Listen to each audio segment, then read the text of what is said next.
Amigos telespectadores da Rede Vida de Televisão e do programa Páginas Difíceis da Bíblia, que nunca termina, não é? Nunca termina, ainda bem, né? Isso é infinito. Parece aqui, que o estudo. Existe audiência e interesse por parte do público, do telespectador. Olha, eu recebo muito, desculpa te interrompê-lo, mas eu recebo bastante pessoas que eu encontro na rua, que gostam do programa, encontro nas paróquias. E isto é apenas São Paulo, né? Porque você não sai de São Paulo. Não, sim, olha, vou falar, noroeste do Rio Grande do Sul, Santa Catarina, que eu já estive, Novo Hamburgo, lá embaixo no Rio Grande do Sul, no Paraná, interior de São Paulo, vários lugares que eu vou, que eu tenho amigos, parentes, essas pessoas assistem o programa, gostam do programa. Que bom. Nós estamos no capítulo, vamos começar... O 23. O 23, de São Mateus. Estamos lendo, simplesmente lendo, mas lendo de uma maneira inteligente, o texto evangélico de Mateus. Este capítulo merece uma introdução. Neste capítulo, o evangelista condensa, resume toda a postura de Jesus com os seus adversários. Só que os adversários de Jesus, neste capítulo aqui, são os letrados e os fariseus. E aqui é preciso uma certa explicação. Os letrados nós conhecemos com o nome de escribas, mas eu vou chamá-los letrados. Era uma espécie, este grupo, de advogados, de jurisprudentes e consultores da Torá de Moisés. Gente, portanto, altilocada, gente estimada, gente considerada. Agora, à época de Jesus, o judaísmo era um pouco diferente deste descrito no capítulo 23. Era um judaísmo mais pluralista, era um judaísmo mais multicolorido. Mas o que aconteceu? Aquele judaísmo pluralista, multicolorido, com muitas facetas, com muitas direções, depois da catástrofe do ano 70, se enxugou. Desapareceram praticamente todas aquelas correntes que o formavam. E o judaísmo, após a destruição do Templo de Jerusalém e da própria cidade de Jerusalém, se tornou um judaísmo, ou foi se tornando um judaísmo mais rígido, mais monolítico, mais intransigente, mais severo consigo e mais severo com os outros também. E se entende perfeitamente, Ailton, esta posição, porque para aqueles judeus era uma questão de sobrevida. Depois da destruição do templo, depois da destruição da cidade de Jerusalém, sem praticamente mais nada a não ser diáspora, era preciso que se enrijecessem.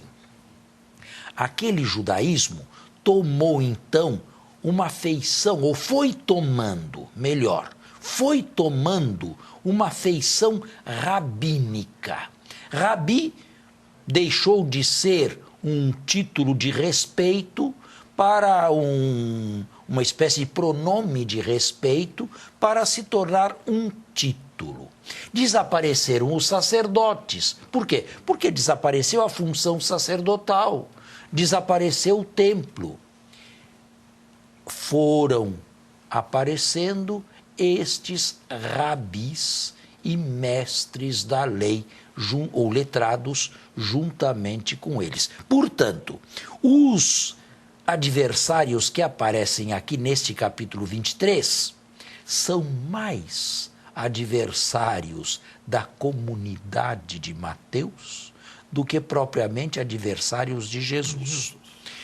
Mateus escreveu nos anos 80, por volta de 85, este evangelho. Jesus viveu na década de 20, que aconteceu de lá para cá. Bem, pequenas escaramuças ou frequentes escaramuças, porque Jesus se chocou com este tipo de gente.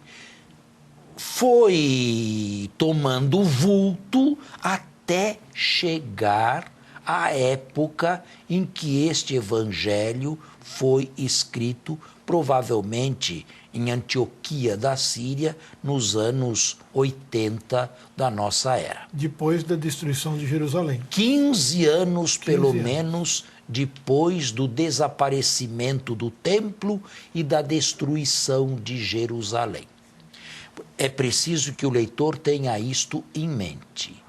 Os adversários aqui aparecem pintados com tintas muito fortes. Eu irei dizer a seu tempo, basta a gente ler, mas eu quero desde já prevenir que essas tintas carregadas se devem não tanto aos anos 20, mas aos anos 80. Deu para entender? Sim. E se nos anos 20 havia outros tipos de adversários, nos anos 80, praticamente os fariseus, que foram confluindo para o rabinismo, e esses seus companheiros letrados, esses que no passado recebiam o nome de escribas. A crítica que faz Mateus é uma crítica muito ampla, muito genérica, muito forte e, vou dizer logo, sob certos aspectos, injusta. Injusta por quê? Porque envolve a todos, indistintamente, chamando-os de ovelhas negras. Todos, sem exceção. E isto não aconteceu assim. E isto não é história, isto não reflete a complexidade da história. Sob este aspecto, a crítica é injusta. Porém, sabe o telespectador, e nós devemos saber, que o texto canônico, a palavra de Deus, vem carregada das limitações de uma determinada época. E se aqui as palavras são fortes, cegos, guias de cegos, víboras, do lado de lá, nós podemos imaginar que houvesse o mesmo tratamento. Aliás, é bom que se saiba que nessa época havia sido desenvolvida nos meios judaicos a famosa oração das 18 bênçãos. E uma dessas bênçãos era o contrário, era uma maldição aos hereges cristãos. Portanto, de lado a lado, não é que se tratassem ecumenicamente. Esse termo é moderno, como nós procuramos fazer hoje. Mas também, nem por isso temos o direito de arrancar esta folha ou retirar aí uns tantos versículos. Bom, não terminei ainda a introdução. Este capítulo se distingue ou se subdivide facilmente em 3 partes. Os versículos 1 a 12 são a introdução. Nos versículos 13 a 33, nós temos um acúmulo de 7 maldições. Olha o número, 7. Um número de plenitude. 7 vezes ai. Ai de vós. E não é aqui um ai que signifique tristeza, um ai que signifique compaixão. É um ai de juízo, e de juízo de Deus condenatório.